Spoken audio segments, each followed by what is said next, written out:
अच्छा जी, first of all my apology for being late, थोड़ा सा वो स्टक हो गया था।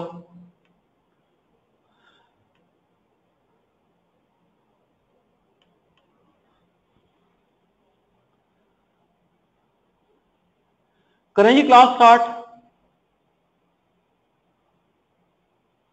जी।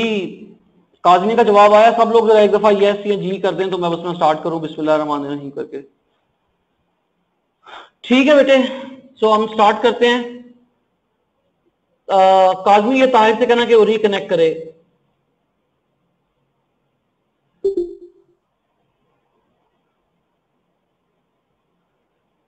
अच्छा जी, कल जो आपके होमवर्क थे जरा उन पे हम बात करनी शुरू करते हैं।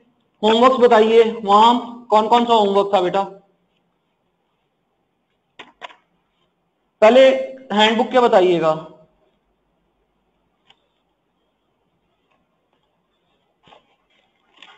J4, J18, J19। ठीक है जी।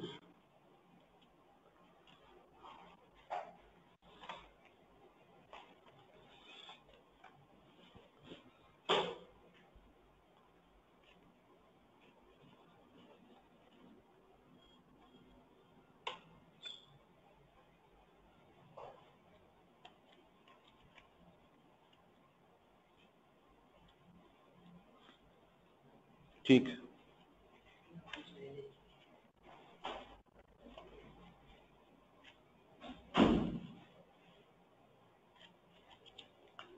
अच्छा जी, तो हम स्टार्ट करते हैं डिस्कशंस का। हमारा पहला क्वेश्चन है J4 जी। J4 जनाब हो गया था। J4 के प्रॉब्लम्स हैं तो क्यों लिखिए। J4 पैलिकल लिमिटेड में किसी को कोई प्रॉब्लम है, हैंडबुक का पेज 170, तो क्यों लिखिए, नहीं है तो नो लिखिए।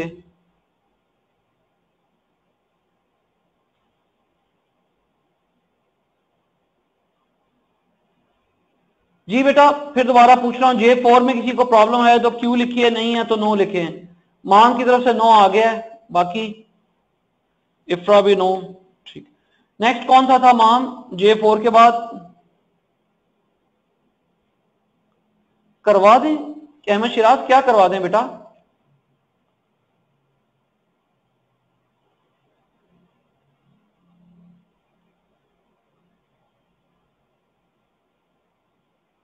अहमद शिराज हम J4 पढ़ रहे हैं बेटा, इस वक्त J4 क्वेश्चन की बात कर रहे हैं, हैंडबुक का क्वेश्चन J4।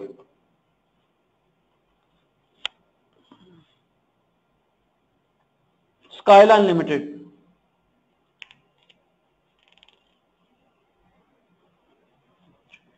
नेक्स्ट माम कौन सा था? J9 जी। J9 जी बॉबी मैन्युफैक्चरिंग। किस किसने J9 किया वो डन लिखे।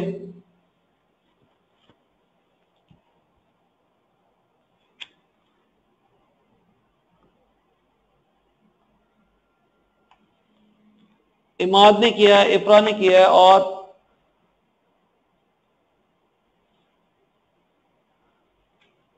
चले कोई और प्रॉब्लम जी J9 में? जवाब नहीं आ रहा, अहमद शिराज का नहीं आ रहा, हसन का नहीं आ रहा।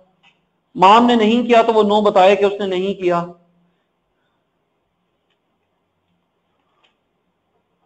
काजमी ने नहीं किया, वकास, ताहिर, जीशान।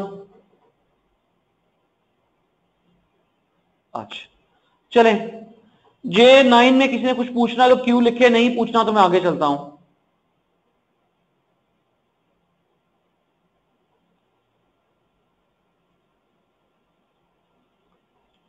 हसन बेटे, उस व्हाट्सएप ग्रुप में मिस निगत हैं, लेक्चर जब व्हाट्सएप ना ग्रुप ना हो रहा हो तो आप मिस निगत से रब्ता किया करें बेटा।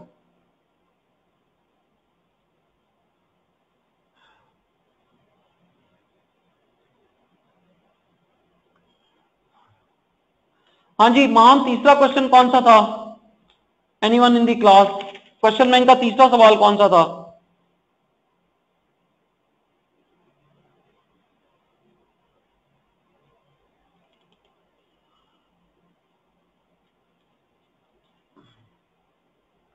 क्वेरी के रिप्लाई नहीं आते व्हाट्सएप ग्रुप पे।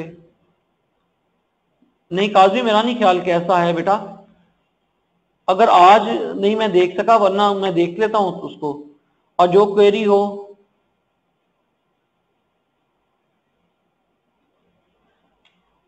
अब काजी मुझे दोबारा भेज दे बेटा, इंडिविजुअल 1-to-1 भेज दे, मैं रिप्लाई कर दूंगा।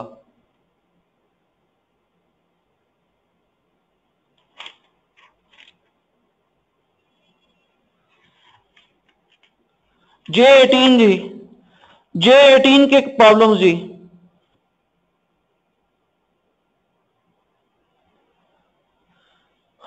चले ठीक है, अब हम आ जाते हैं, हैंडबुक खत्म मामला, अब आ जाते हैं क्वेश्चन बैंक पे।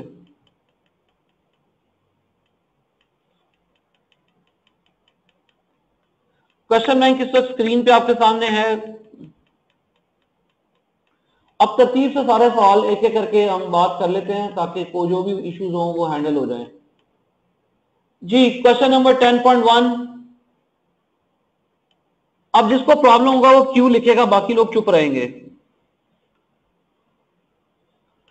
10.2, 10.3, 10.4। ये जो 10.4 है इसके अंदर प्रॉफिट रेकंसिलिएशन तो नहीं है, लेकिन अगर आप जो कल आपको चीजें दिखाई थी वो आपको नजर आ रही होंगी। 2 मटेरियल के वेरिएंसेस, 3 लेबर के वेरिएंसेस, और वेरिएबल ओवरहेड का 1 वेरिएंस, और फिक्स्ड ओवरहेड के 2 वेरिएंस, और टोटल मैन्युफैक्चरिंग कॉस्ट वेरिएंस। ये टोटल मैन्युफैक्चरिंग कॉस्ट वेरिएंस कैसे होगा?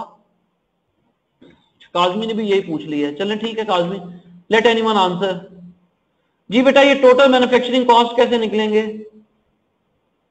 ये हम इसको कहेंगे standard manufacturing cost of actual output minus actual manufacturing cost. ठीक है काजमी, वालेकुम अस्सलाम फजल। काजमी समझ आ गया? चलें 10.5 जी, 10.5 में सबसे पहला पॉइंट था स्टैंडर्ड कॉस्ट कार्ड बनाना था आपको जी। 10.5 का कोई प्रॉब्लम जी? 10.6 कौन सा क्वेश्चन बेटी आपको नहीं समझ आया? माहम अच्छा बेटा, कल का लेक्चर आपने, मैंने जब डिस्कस किया था वो अटेंड किया था, मैं दोबारा रिवाइज कर देता हूं।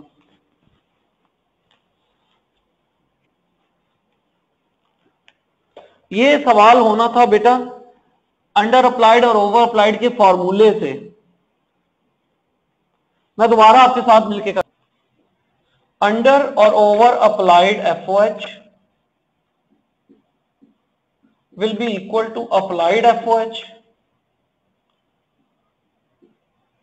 माइनस एक्चुअल FOH,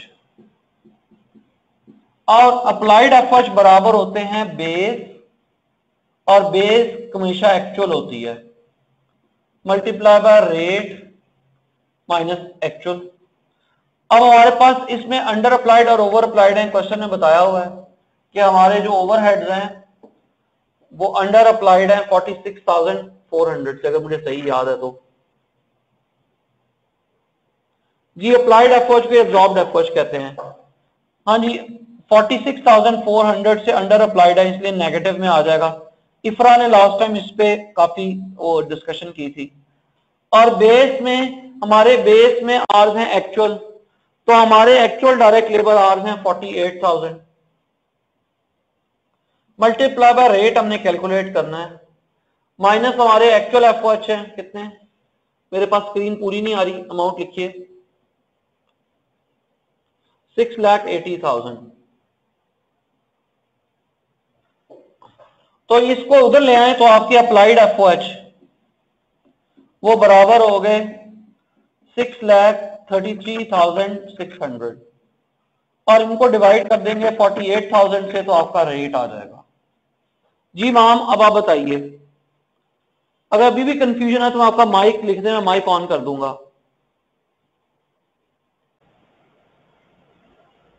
अच्छा मैम बेटे लगता है आपकी साइड से माइक का कोई प्रॉब्लम है, तो आप फिर बाद में मुझसे डिस्कस कर लीजिएगा इंडिविजुअली। अच्छा चले बेटी, आप फिर बाद में डिस्कस कर लीजिएगा, व्हाट्सएप ग्रुप पे, व्हाट्सएप में इंडिविजुअल मैसेज कर लीजिएगा। आपका नंबर होगा, मैं आपको कॉल कर लूंगा जब टाइम होगा, तो आपके मैसेज के रिप्लाई में जब आप मैसेज करेंगे तो। अच्छा जी 10.7 लेटूस जी, 10.7 का कोई प्रॉब्लम किसी को जी? 10.8 मून गेजर, 10.9 BRK, ये कल आपका होमवर्क था, सेल्स के वेरिएंसेस। किस किस ने BRK किया है वो डन लिखे। वकास ने किया है, अहमद शिराज ने किया है, जिशान, और लड़कियों में से इफ्रा, माहम। 10.10 जी कैरेट, कैरेट का कोई प्रॉब्लम है तो क्यों लिखे। A2 cell calculate the following price mix and yield variance for each material. तो बेटे इसके लिए टेबल बनाना था ना हमने। अहमद शिराज आपने टेबल बनाया बेटा? और किस किस को कल वाले टेबल की समझ नहीं आई अहमद शिराज के अलावा, वो भी इंडिकेट कर दें बेटा। चलें इसी सवाल के केस में कर लेते हैं, हम इसी क्वेश्चन को बेस बना लेते हैं। 10.8 आप सब लोग 10.8 ओपन कर लें अपने पास फिजिकली, ठीक है अहमद शिराज, और मेरे साथ साथ चलिएगा। मैं ब्लाइंड हूं इस वक्त, आप लोग जो मुझे बताएंगे वो मैं करता जाऊंगा, डाटा आप लोगों ने देखना है।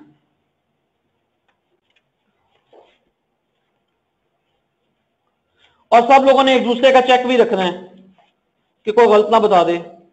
बीच में ताहिर जैसा शरारती आदमी भी है, वो गलत बता सकता है। चलो ताहिर का कोई रिस्पांस नहीं आया, मैंने तो ऐसी मजाक से कहा था कि ताहिर को रिस्पांस करेगा, इंटरेस्टिंग था। अच्छा जी रॉ मटेरियल की टाइप, कितनी तरह का रॉ मटेरियल है? दो तरह का रॉ मटेरियल है, ए एंड बी। हमारी नेक्स्ट कॉलम है actual cost, that is actual quantity into actual price. तो हमारी रॉ मटेरियल की एक्चुअल क्वांटिटी कितनी है? Raw material A, what is the actual quantity of raw material A? Raw material A की actual quantity है 12195। मैंने भी किताब पकड़ ली, आप लोग मुझे चेक करते रहिएगा। 121951 ये एक्चुअल क्वांटिटी है, multiply by actual price. Actual price हम निकाल लेंगे, वैसे उसकी जरूरत नहीं है क्योंकि उसने टोटल कॉस्ट 2 लाख बता दी है, लेकिन फिर भी आप निकाल लें। 2 लाख डिवाइडेड बाय 121951 1.64, 1.64 के रेट के लिहाज से आंसर आ गया 2 लाख, 2 लाख का। और बी की क्वांटिटी है 67,200 एट द रेट ऑफ 1.25 और अमाउंट आ गई 84,000। तो पहले कॉलम का टोटल आ गया 2,84,000। जी अहमद शिराज और पूरी क्लास साथ साथ बात करनी है, जहां कुछ नहीं समझ आएगा वहां आगे क्यों बोलना है। ये हो गया। अब हमारा नेक्स्ट कॉलम होता है actual quantity into standard price. तो हमारी एक्चुअल क्वांटिटी है 121,951 इंटू स्टैंडर्ड प्राइस पर केजी है 1.7। तो आंसर बताइए 121,951 इंटू 1.7, आंसर इज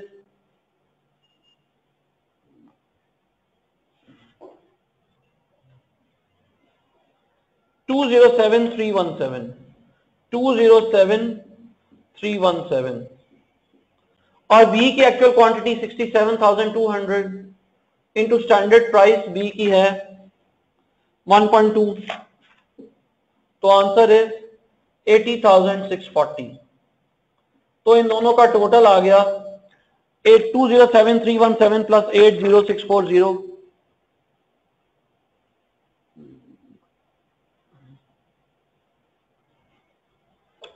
287।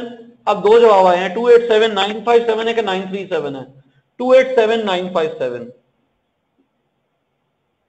287,957। तीसरे कॉलम पे बाद में आते हैं। चौथा column standard cost of actual output. What is my actual output? My actual output is 48,000 units. My actual output is 48,000 units. Into standard cost of actual output. तो raw material A की standard cost क्या है? Raw material A की standard cost निकालने के लिए standard cost card बनाना पड़ेगा ना, तो स्टैंडर्ड कॉस्ट कार्ड बनाते हैं। स्टैंडर्ड कॉस्ट कार्ड एक फिनिश गुड्स बनाने के लिए रॉ मटेरियल ए की क्वांटिटी लग रही है, स्टैंडर्ड क्वांटिटी है 2.5 और स्टैंडर्ड रेट है 1.7, तो स्टैंडर्ड कॉस्ट आ गई 4.25। और रॉ मटेरियल बी की स्टैंडर्ड क्वांटिटी है 1.5, स्टैंडर्ड रेट है 1.2, तो answer is 1.8 if I am correct. ठीक है जी, यहां तक कोई प्रॉब्लम? तो यहां से हम मल्टीप्लाई करेंगे तो ये 48,000 यूनिट और एक यूनिट भी है 4.25, so 48,000 into 4.25 आंसर इज 2,04,000, 204,000। और बी के केस में 1.8, 48,000 into 1.8 86,400। और टोटल दसो यार, 290,400, 290,400। अहमद शिराज, यहां तक कोई problem?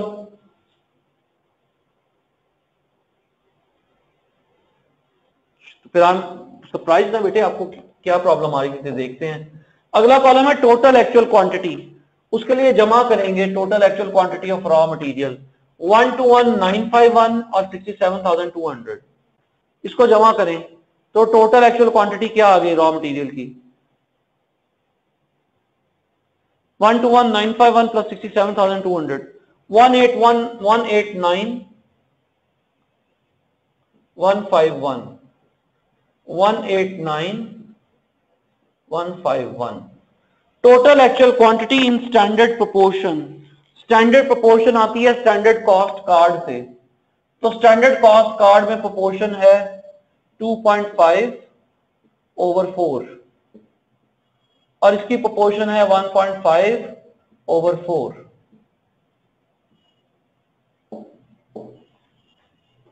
Into standard price. Standard price आ जाएगी साथ वाले कॉलम से, तो स्टैंडर्ड प्राइस है 1.7 और इसकी स्टैंडर्ड प्राइस है 1.2, तो मेरा आंसर आ गया 189,151 इंटू 2.5 डिवाइड बाय 4 इंटू 1.7, 200,973। बाकी लोग भी चेक कर लें, 200,973। और दूसरा काजमी 189,151 इंटू 1.5/4 इंटू 1.2, 120,584। कोई और भी चेक कर ले, कोई और भी चेक कर ले बेटा बी का आंसर। नहीं, वकास इतवार नहीं करना, चेक करना है। हाँ जी, टोटल करें।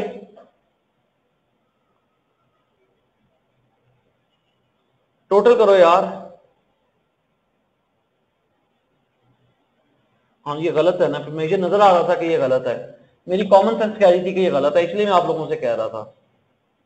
वकास साहब ने इतवार का चक्कर चला दिया।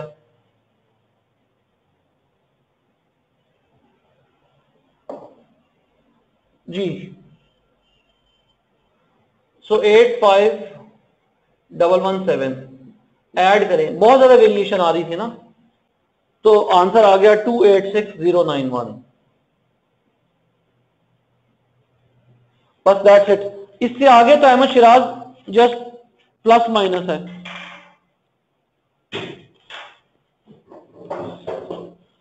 अब आप बताइए बेटे यहां इसमें किस कॉलम में और आपको क्या कंफ्यूजन आ रही है, ताकि उसको डिस्कस कर सके।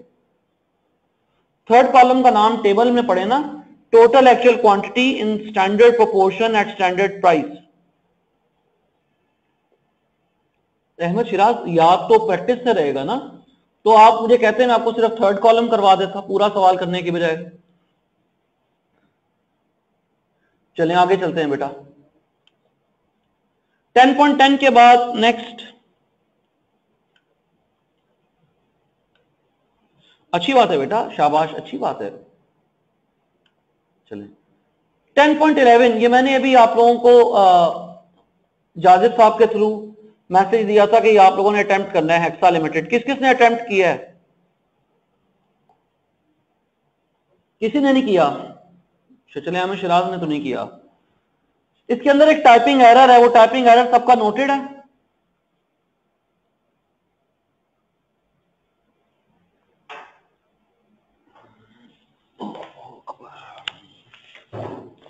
चले मैं बता देता हूं आपको।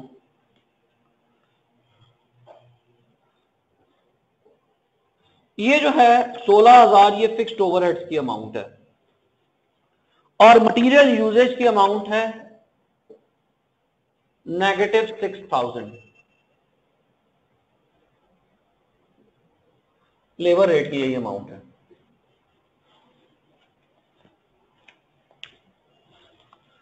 ठीक है जी, करेक्शन नोटेड। अच्छा, अब इस क्वेश्चन को कैरेक्टराइज करें, ये क्या सवाल है? What is this question? Explain करें सवाल क्या है। ये क्वेश्चन इनडायरेक्ट क्वेश्चन है। यहां पे आपको रेकंसिलिएशन दी गई हुई है और कुछ इंफॉर्मेशन दी गई हुई है और बाकी इंफॉर्मेशन कैलकुलेट करवाई गई हुई है। ये इंफॉर्मेशन ABCDE तक कैलकुलेट करवाई गई हुई है और बाकी इंफॉर्मेशन गिवन है।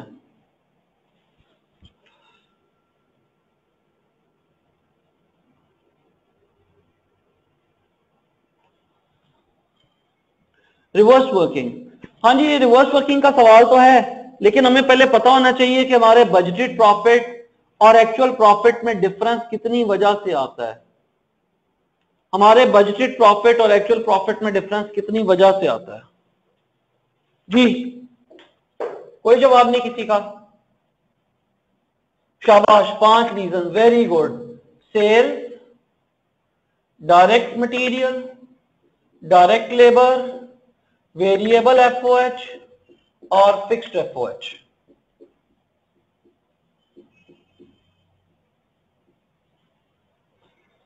ठीक है, अब जब भी आपका सवाल आए, आप रिवर्स वर्किंग का या रिवर्स क्वेश्चन, आप ये 5 चीजें लिख लें।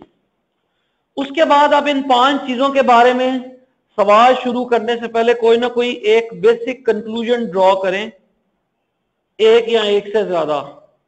कैलकुलेटर को हाथ लगाए बगैर सेल्स के बारे में इस सवाल में क्या कंक्लूजन है आप लोगों का? कैलकुलेटर को हाथ लगाए बगैर सेल्स के बारे में इस सवाल में क्या कंक्लूजन है आप लोगों का?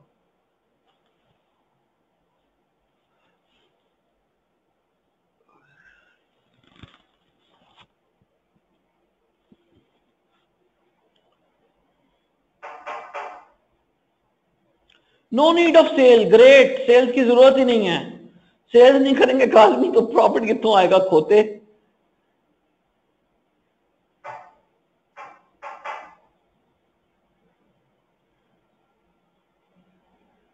माम, ये आपको कैसे पता चला कि सेल्स लेस देन बजटेड है?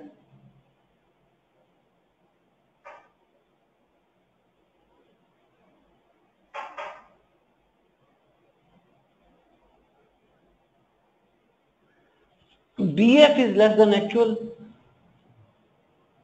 budget figure is higher than actual। अल्लाह ताला मेरे और आप सबके हाल पे रहम करे।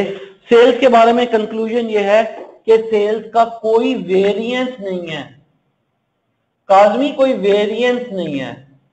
और सेल्स का कोई वेरिएंस कब नहीं होता? जब हम कहते हैं कि हमारी बजटेड सेल्स और एक्चुअल सेल्स क्या आ गई? बराबर आ गई। तो सवाल में सेल्स का कोई वेरिएंस नहीं है, ठीक है? इसका मतलब है कि बजटेड सेल्स और एक्चुअल सेल्स क्या हैं? सेम है। जी काजमी साहब, कंक्लूजन रीच्ड। चलें, डायरेक्ट मटेरियल के बारे में कोई इज़हारे ख्याल फरमाएं। शाबाश। ओनली काजमी, काजमी अल्लाह तेरा भला करे। काजमी खोता है, सॉरी काजमी मेरे मुंह से निकल जाता है। मटेरियल का प्राइस वेरिएंस भी है, मटेरियल का यूजेज वेरिएंस भी है, दो वेरिएंस हैं यार। चल हुन सही देख लिया काजमी, हुन बोल, बोलो भाई। महा मोहम्मद शराज कहां चले गए हैं? मुझे डिप्रेशन हो रहा है। सिंगल रॉ मटेरियल, एक ही रॉ मटेरियल है। ख्वाब आई है ना मुझे? क्यों माम, ख्वाब आई है ना? नहीं आई ख्वाब? अच्छा फिर क्या हुआ, फिर कैसे पता चला? दो वेरिएंसेस हैं, no mix and yield variance, तो सिंगल रॉ मटेरियल। चलें आगे चलें, लेबर के बारे में कोई कंक्लूजन ड्रॉ करें। काजमी अब सही करना है, जवाब भी देना और सही भी देना, वरना पिटाई होगी।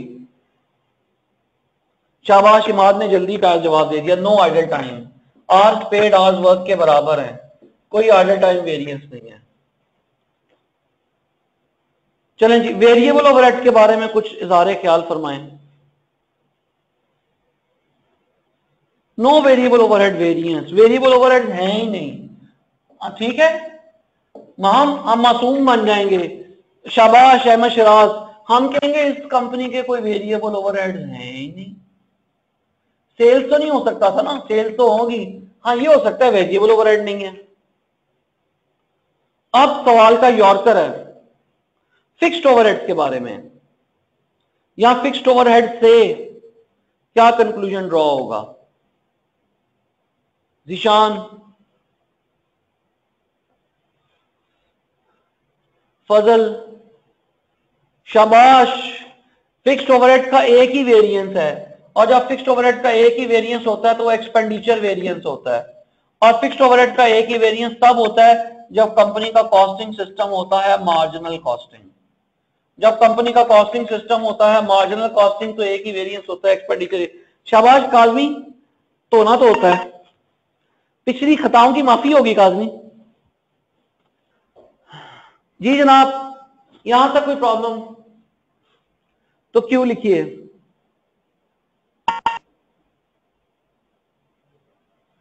माइक की बैटरी लो है, अच्छा मैं देखता हूं बेटा।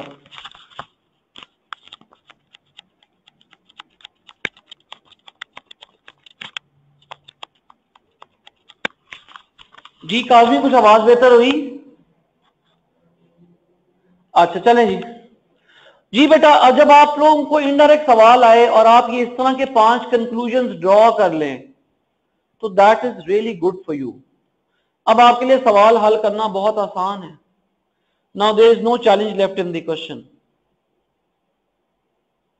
ठीक है, चलें आगे, हो जाएगा अब ये क्वेश्चन।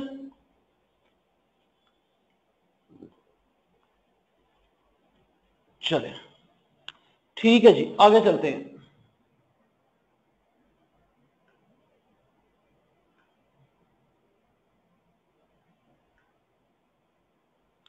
अच्छा जी, एक्सेलेंट लिमिटेड, ये भी किसी ने कहा भी था करवा दे, मैं करवा देता हूं ये सवाल। मतलब करवाऊंगा तो नहीं, मैं भी गंदा बच्चा हूं।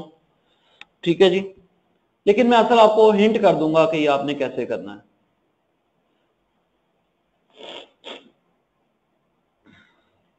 ये सवाल करने से या करवाने से पहले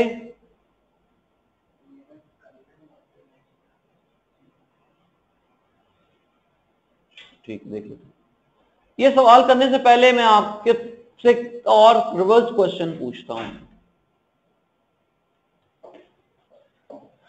मेरे पास ओपनिंग में है 4000 यूनिट्स और इनमें मटेरियल है 100% और कन्वर्जन कॉस्ट है 40%। मैंने स्टार्ट किया 16,000 चीजों से, कुल हो गई 20,000। मेरी फिनिश गुड्स हैं 15,000 चीजें, और मेरा क्लोजिंग वर्क इन प्रोसेस है 5,000 आइटम्स जिनमें मटेरियल है 100% और कन्वर्जन कॉस्ट है एनीथिंग 70%। अब मेरा आपसे सवाल है कि इस डेटा को देख के व्हाट इज एक्चुअल आउटपुट,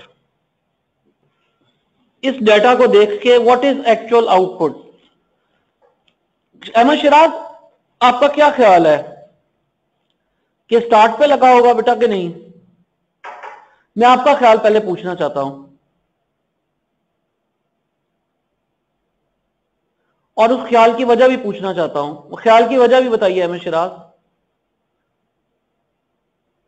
नहीं यार, ओपनिंग में और क्लोजिंग दोनों में मटेरियल 100% है। ओपनिंग 40% पे है तब भी मटेरियल 100% पे है, क्लोजिंग 70% पे है तब भी मटेरियल 100% पे है।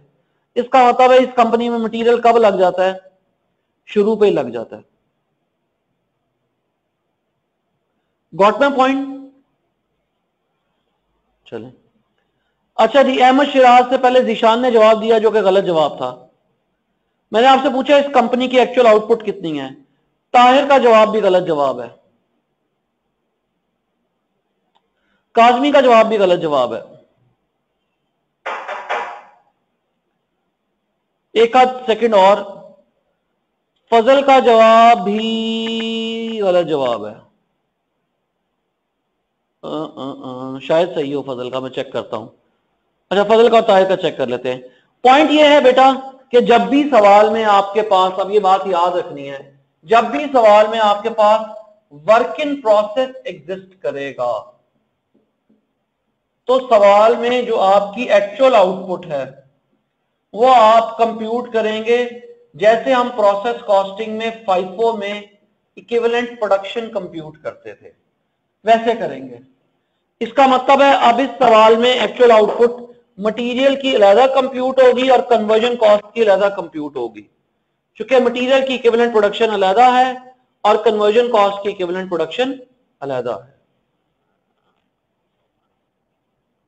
तो अगर हम इक्विवेलेंट प्रोडक्शन कंप्यूट करें तो हमारी फिनिश गुड्स में, जी अब आप लोगों को आवाज आ रही है? Can you people hear me? अच्छा जी, ठीक है बेटा। अगर आवाज नहीं आएगी तो आप लोगों ने मुझे बताना है। अच्छा जी, ओपनिंग वर्क इन प्रोसेस के यूनिट्स 4000 पे मटेरियल ऑलरेडी 100% लग गया हुआ था, तो अब इस पीरियड में कोई मटेरियल नहीं ऐड हुआ होगा। ओपनिंग वर्क इन प्रोसेस के 4000 यूनिट्स ऑलरेडी कन्वर्जन कॉस्ट के लिहाज से 40% कंप्लीट थे, तो अब हमने कितने परसेंट काम किया होगा? इस साल में 60% काम किया होगा, तो 4000 का 60% 2400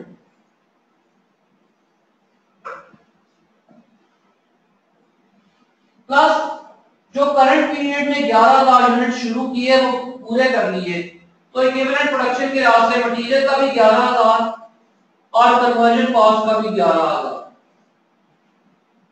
plus closing work in process के यूनिट्स।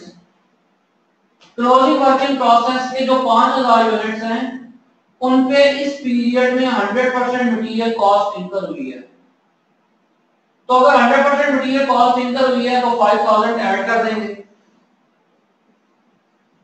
और कन्वर्जन कॉस्ट इनकर हुई है 75% तो 3500, तो मटेरियल की इक्विवेलेंट प्रोडक्शन आ गई 16000 और कन्वर्जन कॉस्ट की 16900।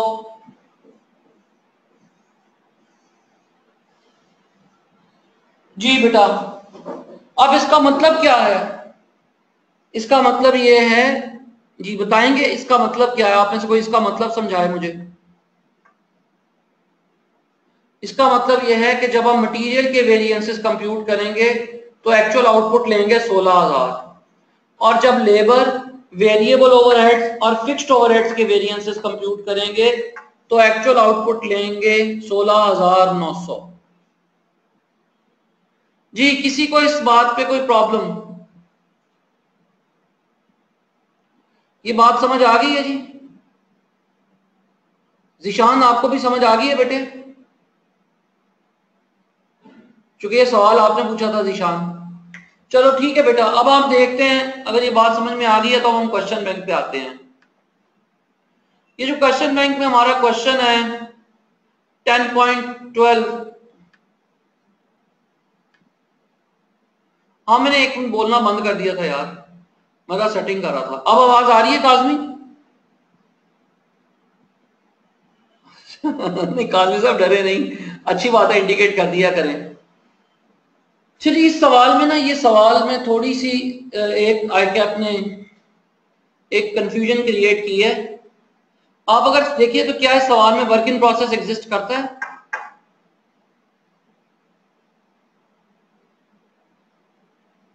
जी वर्क इन प्रोसेस एग्जिस्ट करता है, और कंपनी ने खुद बता दिया है कि कंपनी यूजेस FIFO मेथड। और अहमद शिराज, इस सवाल में मटेरियल कब ऐड हो रहा है?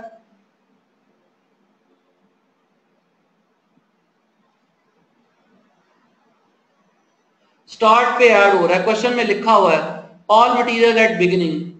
इसका मतलब जो ऊपर वर्क इन प्रोसेस के साथ 60% कन्वर्टेड है, उससे क्या मुराद है?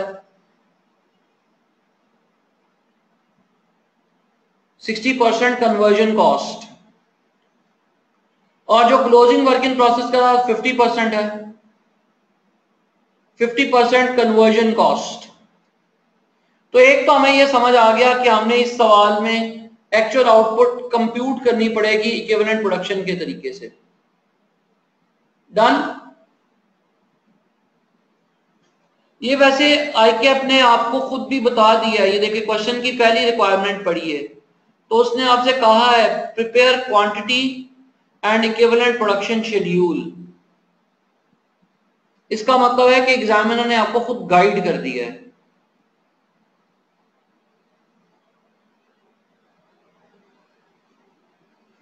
अब मैं रिक्वायरमेंट C और D पढ़ता हूं। C में भी उसने फिक्स्ड ओवरहेड के वेरिएंसेस, D में भी फिक्स्ड ओवरहेड के वेरिएंसेस। अब रिक्वायरमेंट B पे आइए। Assuming material, labor and variable overheads,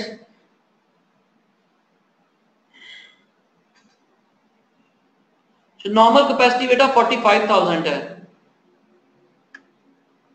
लिखा हुआ है normal capacity 45,000 per month. Started 50 है, तो उससे क्या फर्क पड़ता है काजमी? हमने मार्जिनल एब्जॉर्प्शन कॉस्टिंग में कई दफा नॉर्मल कैपेसिटी से ज्यादा प्रोडक्शन की है। चले काजमी के सवाल पे सवाल है, अगर हम नॉर्मल कैपेसिटी से ज्यादा प्रोडक्शन कर रहे हैं तो क्या इंपैक्ट आएगा? कोई जवाब नहीं किसी के पास। माम, जिशान, ताहिर, नहीं यार, नॉर्मल कैपेसिटी का ताल्लुक फिक्स्ड ओवरहेड्स के साथ होता है। पहली बात तो ये, वेरिएबल ओवरहेड्स के साथ नॉर्मल कैपेसिटी का कोई ताल्लुक नहीं होता। ओवर एब्जॉर्ब्ड ओवरहेड्स आएंगे। शाबाश माहम, शाबाश मेरी बेटी, ओवर एब्जॉर्ब्ड ओवरहेड्स आ जाएंगे। और अगर हमारी प्रोडक्शन नॉर्मल कैपेसिटी से कम हो तो अंडर एब्जॉर्ब्ड ओवरहेड्स आते हैं। तो जब भी प्रोडक्शन नॉर्मल कैपेसिटी से ऊपर नीचे होती है, अंडर ओवर की एडजस्टमेंट होती है, जो आपके काज में हमने पढ़ी थी मार्जिनल एब्जॉर्प्शन कॉस्टिंग के चैप्टर में। Requirement B, calculate material, labor and variable overhead variances assuming that material price variance is calculated as the materials are used rather than as they are purchased। अब ये एक नई बात आपके लिए आई है कि मटेरियल प्राइस वेरिएंस की रिकॉर्डिंग कब होनी है। This is a new thing for you. मैं इसका आसान मतलब आप लोगों के लिए बता देता हूं। प्राइस वेरिएंस इसी जुमले से पता चल गया कि प्राइस वेरिएंस की रिकॉर्डिंग होती है या एट टाइम ऑफ परचेज और या एट टाइम ऑफ यूजेज। जब आपको एग्जामिनर कहेगा कि मटेरियल प्राइस वेरिएंस की रिकॉर्डिंग होती है एट टाइम ऑफ यूजेज, इसका मतलब ये होगा कि आपने तमाम वेरिएंसेस निकालने हैं क्वांटिटी कंज्यूम के लिहाज से। All variances for quantity consumed।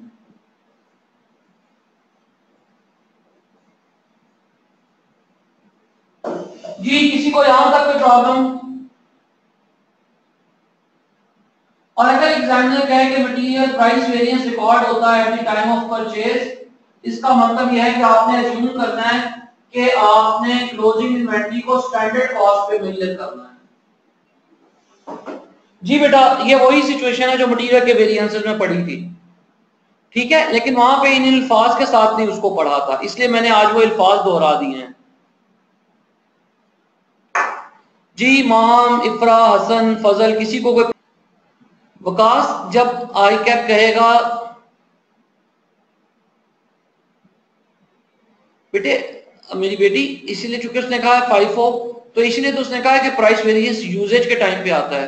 जब प्राइस वेरिएंस यूजेज के टाइम पे आता है तो हम सारे वेरिएंसेस कंप्यूट करते हैं क्वांटिटी कंज्यूम के लिए। और अगर आपको याद हो तो मैंने उसको बताया था कि जब सारे वेरिएंसेस कंप्यूट करते हैं क्वांटिटी कंज्यूम के लिए तो आपकी मटेरियल की इन्वेंटरी मेजर होती है एक्चुअल कॉस्ट पे। चलें, have I answered your question ma'am? जी वकास, अगर क्वेश्चन में लिखा होगा कि price variance recorded at the time of usage तो हम तीनों वेरिएंसेस निकालेंगे क्वांटिटी कंज्यूम के रेट के लिहाज से। और अगर क्वेश्चन में कहेगा price variance recorded at the time of purchase तो जो हम इन्वेंटरी मेजरमेंट स्टैंडर्ड कॉस्टिंग करते हुए करते थे वही करेंगे। वो क्या करते थे वकास? वो याद है कि रिवाइज करवा दूं? काजमी को याद है, वकास को जवाब देने दें। वकास आपकी तो पिटाई होने वाली है ना, आपको चीजें नहीं याद। तो हमारे 3 वेरिएंस होते हैं, material price variance, material cost variance और मटेरियल क्वांटिटी वेरिएंस। तो जहां तक मटेरियल क्वांटिटी वेरिएंस है उसमें कोई चेंज नहीं आती। मटेरियल प्राइस वेरिएंस में हम क्वांटिटी लेते हैं क्वांटिटी परचेज्ड, ठीक है जी, जैसे मॉम ने लिख दिया है। और मटेरियल कॉस्ट वेरिएंस के अंदर एक्चुअल मटेरियल कॉस्ट निकालते हैं, actual quantity purchased at actual price minus closing stock at standard price. ठीक है वकास साहब, याद आ गया? चले, वो अच्छी बात है, याददाश्त रिस्टोर हो गई है हमारी। चलो ऐसी मजाक से कहा।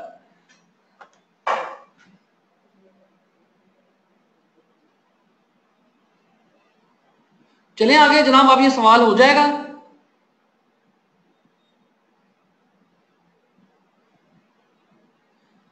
इंशाल्लाह हो जाएगा काजमी, लेट्स बी पॉजिटिव बेटे, शाबाश। देखिए मेरी बेटी ने कहा इंशाल्लाह हो जाएगा, माम ने कहा। चलें 10.13 जी, वतूल लिमिटेड। 10.13 किस किसने किया था? वतूल वकास साहब ने किया है, शाबाश वकास। शिराज ने किया, नहीं किया? चलिए जिन्होंने किया उनको कोई प्रॉब्लम इस सवाल में? वो इन्वेंट्री के डेज वाली समझ आ गई वकास आपको, जो 0.4 है?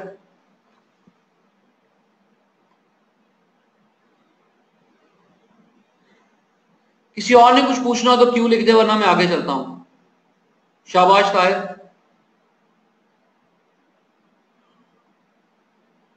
हाँ, काजमी कह रहे हैं 0.5 actual labour rate for skilled and unskilled was 10% and 5% higher respectively. तो आपका स्टैंडर्ड रेट क्या है स्किल्ड लेबर का Kazmi? What is the standard rate for skilled labour? 150। और नहीं माम 150 है स्किल्ड लेबर का बेटी। और 10% हायर करेंगे तो काजमी एक्चुअल रेट क्या हो जाएगा? 165, बिल्कुल ठीक है। और अनस्किल्ड का क्या रेट है? 100। 5% बढ़ाएं तो क्या हो जाएगा?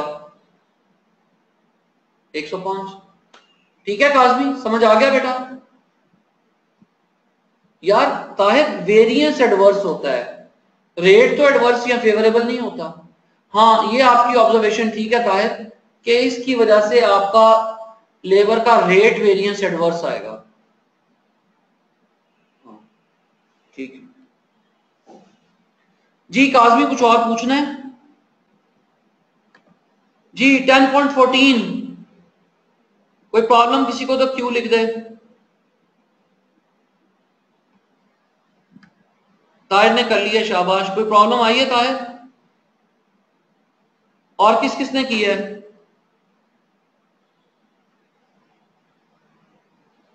वकास ने किया है, और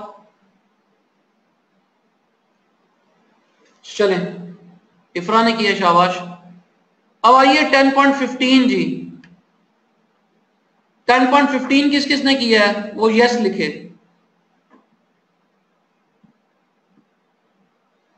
ताहिर ने किया है जी, और अहमद शराज ने नहीं किया, ठीक है। और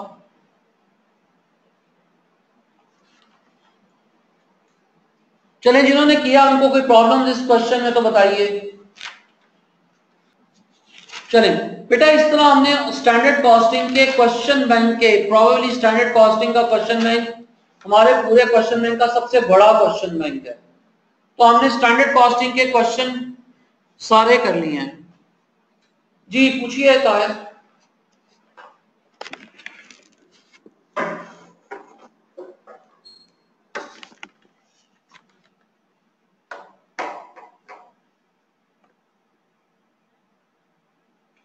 लिख सकते हैं, लिखने में तो कोई प्रॉब्लम नहीं है।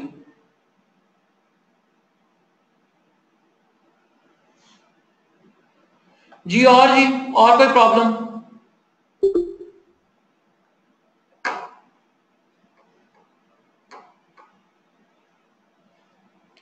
चलें, this brings us to the end of our discussions on standard costing। जी बताइए काज़मी।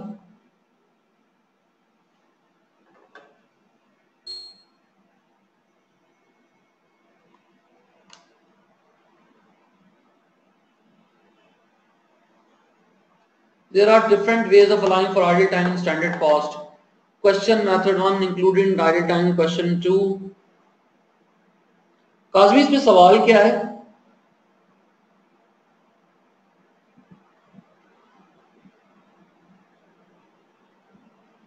आंसर सेम आएगा, आप अपना क्वेश्चन बैंक देखिए।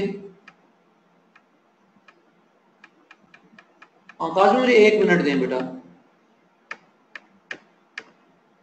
ये देखिए क्वेश्चन बैंक स्टैंडर्ड कॉस्ट, पिछले चैप्टर का क्वेश्चन 9.2। इसमें 3 तरीके बताए हैं, बल्कि एक चौथा तरीका भी है। नजर आया काफ़ी स्क्रीन पे? हाँ, ये क्वेश्चन 9.2 करिएगा, आपका इशू रिजॉल्व हो जाएगा। किसी भी तरह कर सकते हैं, यस 4 तरीके हैं, चारों में से किसी भी तरह कर सकते हैं, जैसे आपका दिल करे, कोई प्रॉब्लम नहीं है। चले, अब आपका अभी मैं पढ़ा रहा हूं आगे, 2-3 मिनट और लूंगा। आज का पहला होमवर्क ये है कि आप लोगों ने स्टैंडर्ड कॉस्टिंग के सारे सवाल अच्छे तरीके से, अब जिसने जो नहीं किया वो करके आने हैं, इसमें कोई एक्सेप्शन नहीं है, सारे सवाल करके आने हैं। और जो प्रॉब्लम होंगी वो अब हम फिर इंडिविजुअल लेवल पे आप मुझसे पूछेंगे। अब आप इंडिविजुअल व्हाट्सएप पे मुझसे राब्ते में रहा करेंगे अपने अपने इश्यूज के। बेहतर तो ये है वैसे काज़मी कि आप उस व्हाट्सएप ग्रुप में पूछें, ताकि आपके बाकी दोस्त रिस्पॉन्ड करें। अगर कोई नहीं रिस्पॉन्ड करेगा तो मैं रिस्पॉन्ड कर दिया करूंगा,